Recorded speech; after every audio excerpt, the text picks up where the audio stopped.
Et si aujourd'hui on se faisait un petit film d'horreur, à savoir Sinister, réalisé par Scott Derrickson? Un auteur de romans policiers inspirés de faits réels est à la recherche de son deuxième grand succès.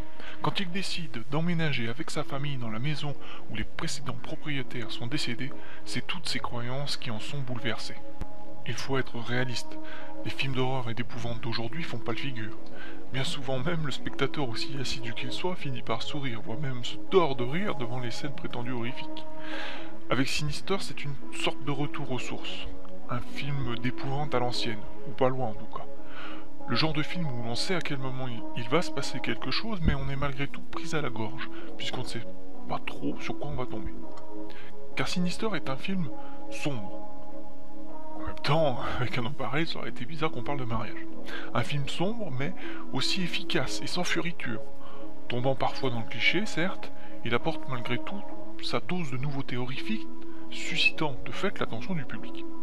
Bien servi par un Ethan Hawke véritablement inspiré par le rôle, ainsi que par des flashbacks bien amenés, puissants et dérangeants à souhait, on reste pendu à l'écran. Si le scénario n'est pas impérissable, c'est bien la mise en scène qui fait toute la magie du film. Seuls quelques défauts de cadrage et des scènes un peu minimalistes viennent entacher la réalisation, comme ces moments où le protagoniste aurait tout simplement pu éclairer la lumière pour mettre fin à la séquence. Il n'en reste pas moins que Sinister est un très bon film du genre, comme on n'en avait pas vu depuis déjà un petit moment.